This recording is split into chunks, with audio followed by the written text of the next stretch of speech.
masuk ya Bapak Ibu, puji Tuhan. Saya percaya pagi hari ini kita semua tetap semangat. Saya mengajak kita membaca dalam 1 Samuel pasal yang ke-22. Saya percaya tidak kebetulan hari ini kita menyanyi soal hati ya. 1 Samuel pasal 22 kemarin, beberapa hari yang lalu kita membahas tentang bagaimana cerita Daud di Gua Adulam. Saya melihat ada satu karakter yang dimiliki oleh Daud, satu hati yang dimiliki oleh Daud yang itu membuat dia betul-betul bisa mencapai destiny yang Tuhan tetapkan dalam hidupnya. Ada sebuah kata-kata yang mengatakan seperti ini, decision itu menentukan destiny. Jadi saya ulangin, decision itu menentukan destiny. Keputusan akan menentukan apa yang akan kita terima. Keputusan yang kita ambil itu akan menentukan bagaimana jalan kita di depan. Jadi jangan dibalik saudara ya. Jadi seringkali kita itu bilang begini, saya baru mau misalnya gini, saya baru mau mengampuni kalau dia berbuat baik dulu ke saya, kalau dia nyapa dulu ke saya. Jadi kita seringkali baru mau mengambil keputusan kalau ada sebuah keadaan yang kita inginkan terjadi. Tetapi di dalam kekristenan ini terbalik, saudara. Kita harus melakukan sesuatu dulu, baru sebuah keajaiban terjadi. Kita harus mengambil sebuah keputusan dulu, baru sebuah keadaan atau perubahan itu bisa terjadi. Jadi saya harus mengampuni dulu, baru sesuatu akan berubah, bukan dibalik ya. Demikian juga kita akan melihat salah satu karakter hati yang dimiliki oleh Daud ini yang membuat dia betul-betul bisa mencapai destiny yang luar biasa, karena dia selalu mengambil keputusan-keputusan yang berkaitan dengan hati yang luar biasa. Saudara, di kitab 1 Samuel pasal 22 diceritakan bahwa ayat 2 ya, berhimpun juga kepadanya setiap orang yang dalam kesukaran, setiap orang yang dikejar tukang piutang, setiap orang yang sakit hati, maka ia menjadi pemimpin mereka. Bersama-sama dengan dia ada kira-kira 400 orang. Beberapa hari yang lalu kita sempat belajar mengenai Mazmur 142, yaitu nyanyian tangisan yang dinaikkan Daud ketika ada di Gua Adulam. Kita bisa melihat di situ bagaimana posisi yang dialami, apa yang sedang digumulkan oleh Daud di 1 Samuel 22 adalah bagaimana dia betul-betul feel lonely, merasa kesepian, merasa tidak ada seorang pun yang mensupport dia.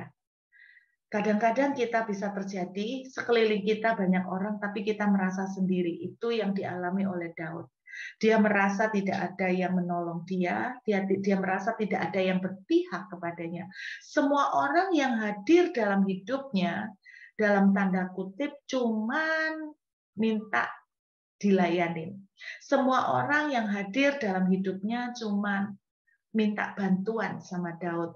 Tetapi ketika Daud memerlukan bantuan, tidak ada seorang pun yang menolong dia. Itu yang dirasakan oleh Daud di Mazmur 142 ketika dia di Gua Adulam. Anda bisa membayangkan di tengah posisi yang sedemikian, di tengah kondisi lonely, butuh disupport, butuh dibantu, butuh didukung, malah yang terjadi ayat 2 menuliskan ada orang-orang yang bermasalah semua. Orang-orang yang bermasalah semua, yang sakit hati lah, yang dikejar utang, padahal Daud sendiri juga dikejar. Daud sendiri sedang mengalami pengejaran Saul yang tidak kalah seremnya. Saudara bisa membayangkan kalau satu raja, kalau yang ngejar saudara tukang utang, tukang debt collector itu jauh lebih kecil dibandingkan kalau saudara dikejar pimpinan tertinggi dari sebuah negeri.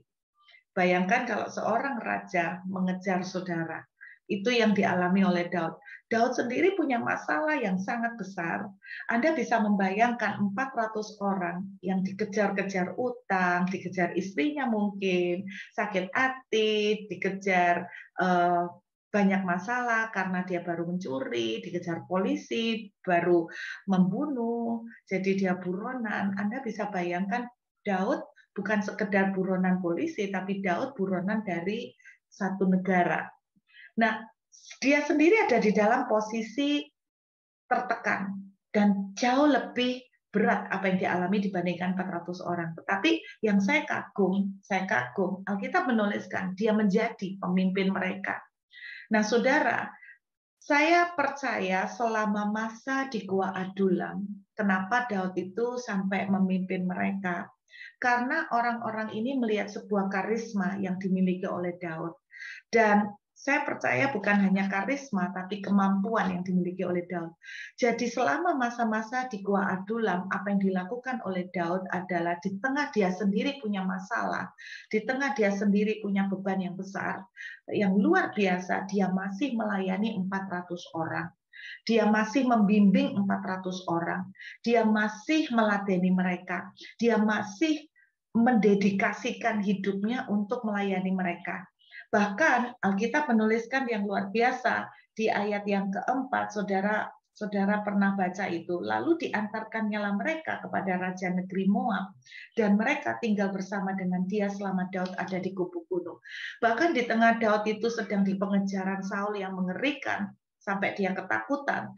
Bahkan di tengah Daud sendiri punya tekanan, tetapi dia masih sempat-sempatnya untuk memikirkan bagaimana 400 orang yang bersama dengan dia ini aman.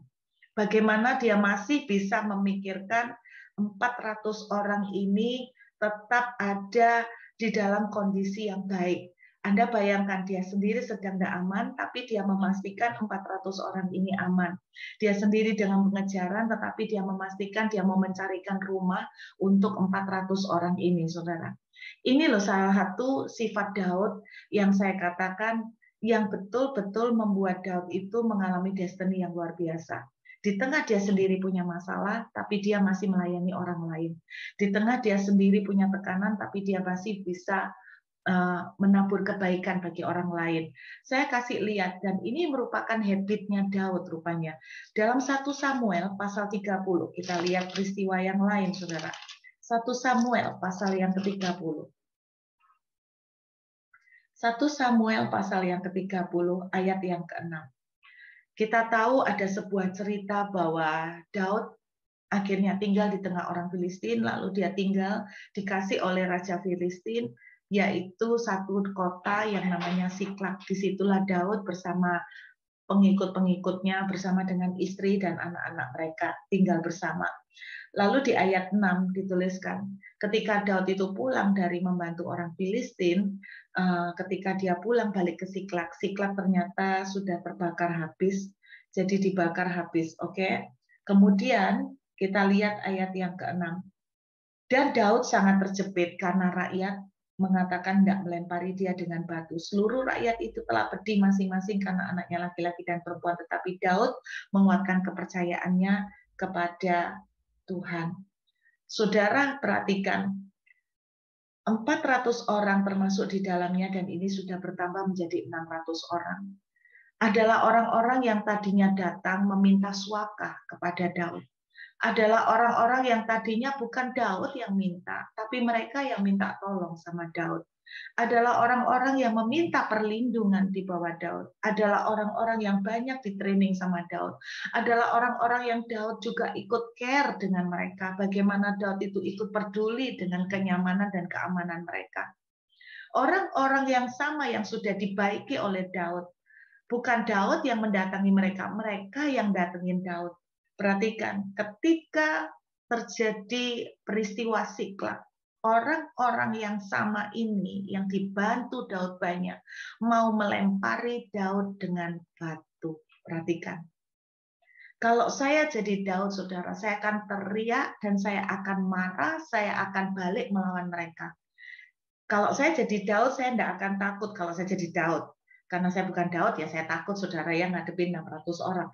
Kalau saya jadi Daud, kalau seperti Daud, dia berani menghadapi beruang dan singa, saya akan menghadapi, mengkonfrontasi 600 orang ini dan berteriak sama mereka, dan saya bilang begini, kamu yang datengin aku dulu minta tolong, bukan aku yang datengin kamu. Aku kurang apa sama kamu?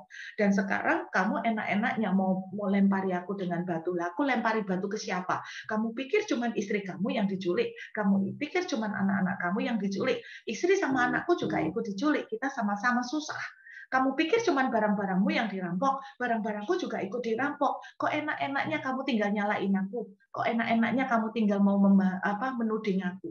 Bukankah selama ini aku yang banyak membantu kamu, aku yang banyak nolong kamu? Saya bisa berteriak dengan banyak daftar, saya bisa nuntut sama mereka.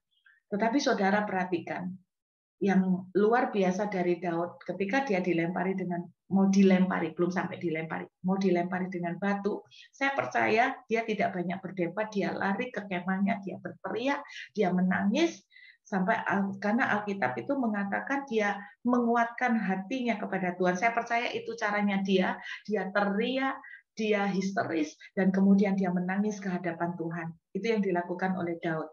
Dan sekarang saya ajak Anda melihat ke ayat yang ke-9, ayat ke-9, perhatikan. Lalu pergilah Daud beserta ke-600 orang yang bersama-sama dengan dia, dan sampailah mereka ke sungai Besor. Sementara orang-orang yang mau tinggal di belakang berhenti di sana. Saudara, ketika Daud menguatkan kepercayaannya kepada Tuhan, Tuhan kemudian berbicara, Daud, majulah, serang mereka, kamu akan menang.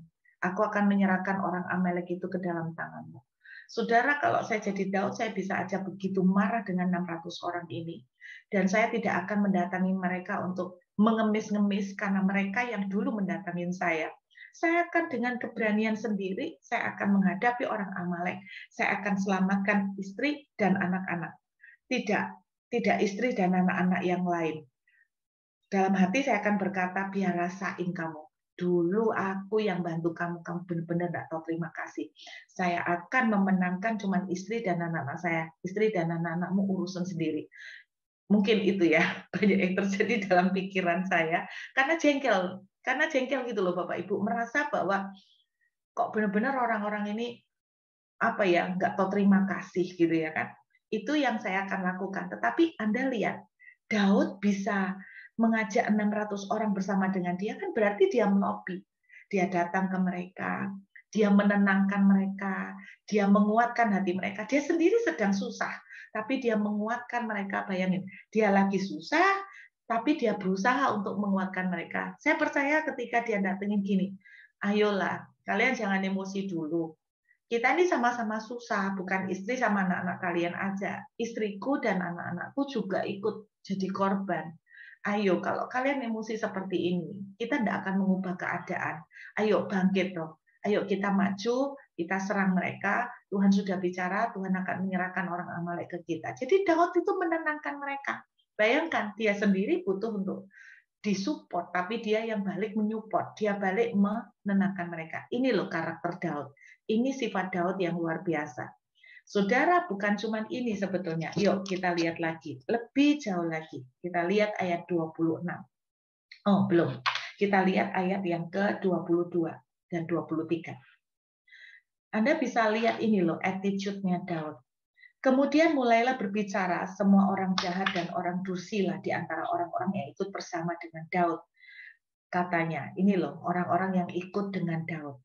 Karena mereka tidak ikut pergi bersama dengan kita, janganlah kita berikan kepada mereka apa-apa dari jaran yang kita selamatkan itu, kecuali mereka kepada masing-masing mereka, istrinya dan anaknya. Itu boleh mereka bawa dan biarlah mereka pergi.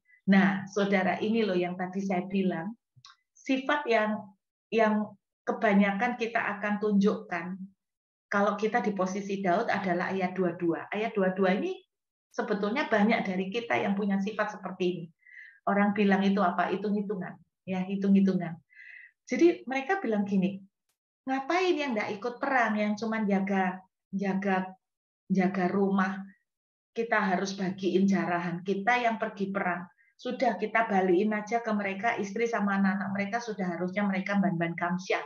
Mereka nggak usah kita bagiin jarahan. Sama, sifat inilah yang sebetulnya kebanyakan dari kita umumnya miliki.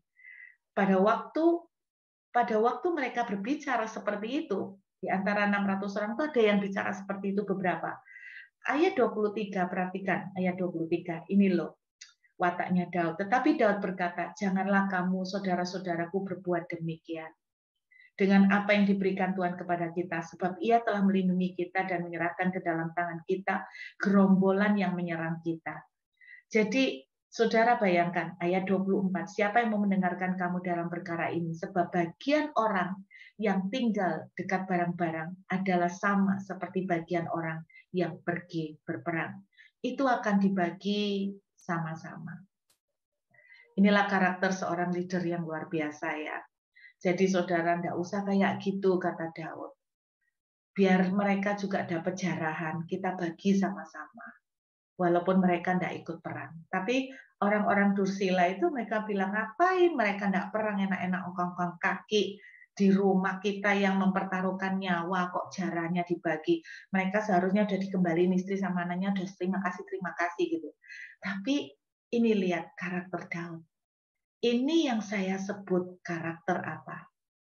Murah hati. Ini yang saya sebut generous heart. Saudara, salah satu karakter yang dimiliki oleh Daud yang betul-betul membuat dia, mendukung dia untuk mencapai destininya adalah hati yang murah hati. Saya cari bahasa asli dari generous heart. Itu artinya merciful. Jadi generous heart di sini bukan soal menabur materi, bukan. Tetapi lebih ke menabur kebaikan, lebih ke menabur seperti pengampunan. Jadi bukan tentang menabur materi. Karena bahasa aslinya punya pengertian lebih ke arah merciful. Jadi penuh dengan pengampunan, penuh dengan kemurahan hatinya. Jadi kata kemurahan hati bicara tentang memberikan kepada orang yang sebetulnya tidak masuk hitungan. Yang sebetulnya hitungannya tidak seperti itu, tetapi dia memberikan lebih. Orang itu harusnya mendapatkan mata ganti mata, tetapi seorang yang generous heart, punya hati yang murah hati, dia akan memberikan apa yang sebetulnya tidak cocok dengan hitungan sewajarnya. Itu yang dinamakan dengan generous heart. Di ayat 26 sampai 31 kita membaca lebih lagi. Di ayat 26 sampai 31. Saudara, Daud setelah menang perang atas orang Amalek, dia mendapatkan jaran yang banyak. Bukan hanya orang-orang yang berjaga di rumah dia bagiin sama rata. Tetapi ayat 26 sampai 31 bahkan Daud itu membagi-bagikan jaran itu kepada tua-tua di Yehuda. Kepada orang-orang di luar dari 600 orang yang mendukung dia dalam perang. Bahkan kepada orang-orang yang mungkin termasuk orang-orang yang lapor kepada Saul bahwa Daud ada di sini, Daud lari di sini, Daud sembunyi di sini. Dia bagiin semua saudara-saudaranya, tergolong orang-orang Israel di Yehuda. Dia kasih semua, betapa banyaknya jaran yang diterima oleh Daud, dia bagikan semua kepada para tua-tua leader-leader di Yehuda, termasuk leader-leader yang mensupport maupun yang tidak mensupport Daud. Ini loh generosity-nya Daud, hati yang bermurah hati. Anda tahu apa yang terjadi akibatnya? Kita lihat, ketika dia bermurah hati kepada 600 orang yang tidak tahu terima kasih tadi, yang seharusnya mereka itu seharusnya berterima kasih sama Daud. Tetapi ketika Daud menaruh kemurahan pada mereka, 600 orang ini pada akhirnya seperti saya pernah cerita, merekalah yang memperkuat kerajaan Daud.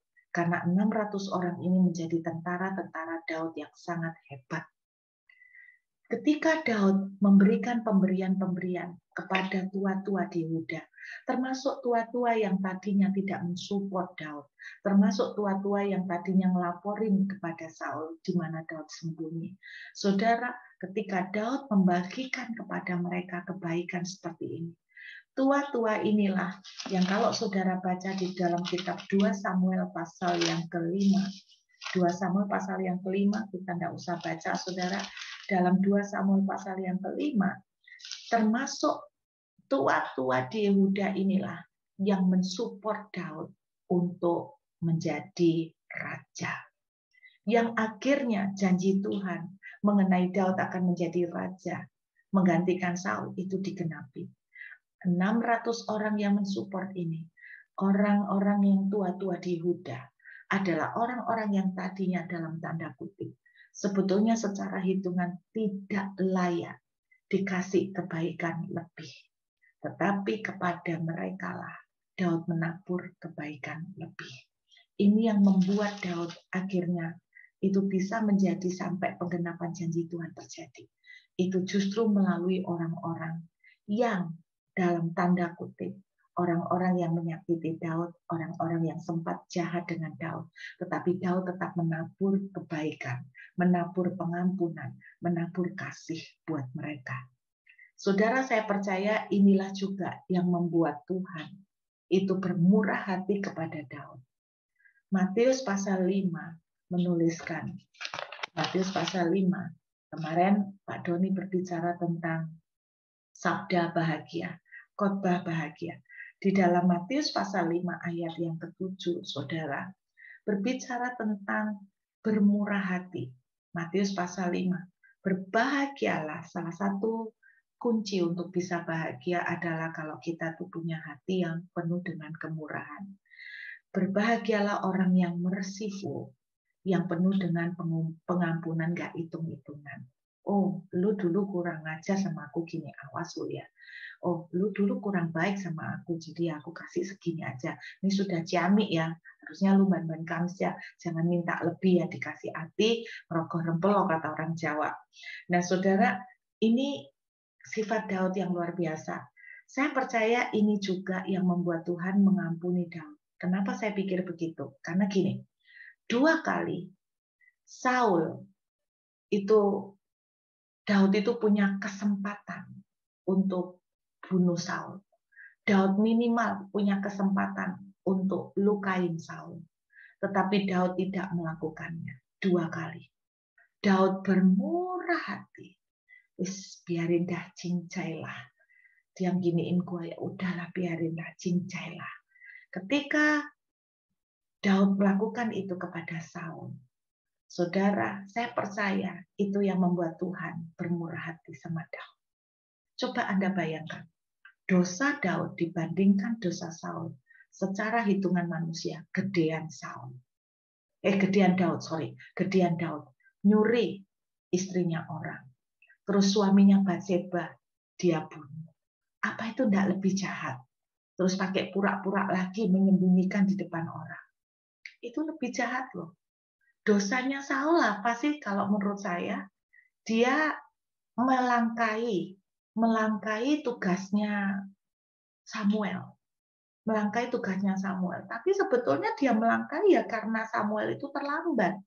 Nah, saudara bisa bayangkan kalau Anda mengundang pembicara, terus pembicaranya terlambat. Ya saya percaya gereja itu pasti akan cepat-cepat gantiin. Entah itu Bapak Gembala, Wakil Gembala, atau tua-tua, atau pelayan-pelayan Tuhan di situ. Nah, terus kemudian Anda bisa bayangkan kalau saya datang ke sebuah gereja, saya ditugaskan untuk khotbah di satu gereja, lalu saya terlambat, tidak datang-datang, sudah pujian dipanjang-panjangin, tidak datang-datang, akhirnya Bapak Gembala desperate, di WA tidak bisa, di telepon nggak diangkat, akhirnya apa? Ya akhirnya Bapak Gembala atau Wakil Gembala akhirnya naik ke mimbar gantiin saya. Baru 5 menit gantiin, saya datang. Apakah wajar saya berkata begini? Terkutuklah kamu karena gantiin saya. Konyol kan Bapak Ibu? Nah, Anda bayangkan, itu loh yang dialami oleh Saul. Sebetulnya karena memang Samuel juga telat banget gitu loh dari yang dijanjikan. Kalau kalau kita membahas ya, karena Saul kan nggak boleh Bu melakukan tugas keimaman. Nggak boleh Bu melakukan tugas keimaman. Kalau bicara soal nggak boleh melakukan tugas keimaman, saudara, kita juga pernah menemukan ada cerita bahwa Daud itu satu kali memakan makanan yang disediakan untuk para imam. Di dalam kitab imamat, makanan yang dijatahkan untuk imam itu kudus, nggak boleh dimakan oleh orang lain, oleh orang yang bukan imam. Nah, saudara bisa bayangkan kalau mau ngomong soal itu, ketika Daud mau makan makanan jatahnya imam, tetapi dia tidak istilahnya dalam dalam bahasa saya itu dia tidak mengalami penghukuman seperti yang dialami oleh Saul. Nah, kenapa? Jadi ada area-area yang Daud juga lakukan gitu loh. Yang mirip dengan yang dilakukan oleh Saul, tapi kenapa Saul itu langsung dikasih talak 3 istilahnya, langsung kasih harga mati. Tuhan langsung, aku membuang Saul. Nah, Daud bolak-balik melakukan kesalahan, ngambil istrinya orang, memfitnah, mencuri istrinya orang, membunuh suaminya Batsheba, tapi bagaimana Tuhan berkali-kali tetap forgiving, mengampuni. Pernah mikir nggak kenapa Saul satu kali nggak ngampuni, tapi kepada Daud berkali-kali Tuhan ngampuni. Saya berpikir bahwa Daud itu seorang yang generous. Daud itu juga orang yang nggak hitungan, saudara. Daud itu orang yang murah hati. Nah, makanya ketika dia murah hati, saya percaya orang yang murah hati, dia juga akan beroleh kemurahan. Saya berdoa pagi hari ini, seperti tadi kita menyanyikan ubah hatiku. Saudara, adakah orang-orang yang menurut hitungan tidak patut mendapatkan kebaikan saudara? Adakah orang-orang yang menurut hitungan tidak layak diperlakukan dengan baik? Tetapi saya ingin mengencourage teman-teman. Mari kita memiliki hati seperti Daud, saudara. Yang ketika menemukan orang-orang yang tidak layak untuk dikasih kebaikan, kita belajar seperti Daud. Kita tetap menabur kebaikan. Kita tetap menabur kemurahan hati. Kita tetap menabur pengampunan. Walaupun kita sendiri sedang ada masalah, walaupun kita sendiri sedang ada tekanan, mereka seperti 600 orang ini mau menyerang Daud balik. Walaupun kita ada tekanan, walaupun kita sendiri sedang susah. Saudara, mari kita punya hati yang generous, yang bermurah hati kepada orang-orang yang secara hitungan tidak masuk hitungan untuk dikasih kebaikan. Biarlah pagi hari ini kita menjadi orang-orang yang baru, menjadi orang-orang dengan hati yang indah yang di hadapan Tuhan. Saya percaya kalau kita penuh dengan kemurahan hati, Tuhan pun juga akan memberikan kemurahan kepada kita semua. Yuk kita siapkan hati untuk mengangkat tubuh dan darah. Saudara, kadang-kadang kita baru mau ngampuni, baru mau membaikin orang. Kalau orang itu juga udah berubah dikit, kalau orang itu udah baik duluan. Tapi pelajaran tentang Daud, bagaimana dia bermurah hati. Dia menabur kebaikan ketika orang-orang ini justru belum memperlakukan dia dengan baik. Dia menabur pengampunan ketika orang-orang ini justru belum mengampuni dia. Dia menabur kemurahan ketika orang-orang ini justru tidak bermurah hati kepadanya. Biarlah salah satu karakter yang kita boleh miliki adalah murah hati. Saya mengajak kita menghampiri Tuhan. Mari kita siapkan tubuh dan darah. Terima kasih Tuhan Yesus, terima kasih. Terima kasih Bapa. Mari kita angkat roti di tangan kanan kita. Bapa, inilah tubuh-Mu yang dipecah-pecah bagi kami. Engkau sendiri telah menjadi teladan bahwa Engkau menyerahkan nyawa-Mu ketika kami masih berdosa, ketika kami masih jahat, ketika kami masih melakukan ketidakbaikan. Engkau telah melakukan kebaikan. Biarlah pagi hari ini ketika kami mengangkat roti ini, kami mengingat akan kemurahan Tuhan. Bahwa kami pun orang-orang yang beroleh kemurahan. Sehingga kami juga bisa belajar untuk memberikan kemurahan kepada orang yang lain. Mungkin ada orang-orang yang memperlakukan kami seperti 600 orang. Mereka yang tadinya datang meminta pertolongan, sudah dibaikin tetapi memukul dari belakang. Tuhan, beri kami hati yang merciful. Beri kami hati yang bermurah hati, Tuhan. Beri kami walaupun itu kami tidak mampu, walaupun itu sulit. Beri kami kekuatan. Saat kami makan roti ini, kekuatan yang baru mengalir di hidup kami. Kekuatan untuk berjalan di dalam kehendak Tuhan. Kekuatan untuk mengambil keputusan berjalan di dalam kehendak Tuhan. Maka kami percaya destiny kami pun akan menjadi seperti yang Tuhan telah tetapkan. Saat kami makan roti ini, kami juga percaya. Kami telah sehat, kami telah disembuhkan, kami telah diberkati. Kami terima Tuhan dengan iman percaya. Dalam nama Tuhan Yesus, mari kita makan sama-sama. Haleluya.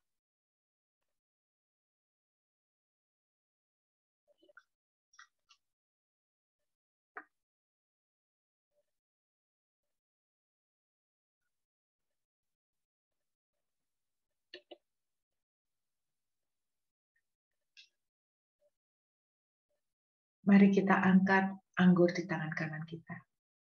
Inilah darah-Mu yang dicurahkan bagi kami. Darah-Mu yang mendamaikan kami. Darah-Mu yang mempersatukan kami kembali dengan Engkau. Menjadi milik kepunyaan-Mu. Menjadi anak-anak kesayangan. Saat kami minum anggur ini, darah-Mu mengalir dalam setiap pembuluh darah di tubuh kami. Memeteraikan kami menjadi milik kepunyaan Tuhan. Dan memeteraikan kami di dalam kehidupan yang penuh dengan berkat. Surga terjadi dalam kehidupan kami. Tuhan, kami percaya dan kami terima dengan iman. Mari kita minum di dalam nama Tuhan Yesus. Haleluya.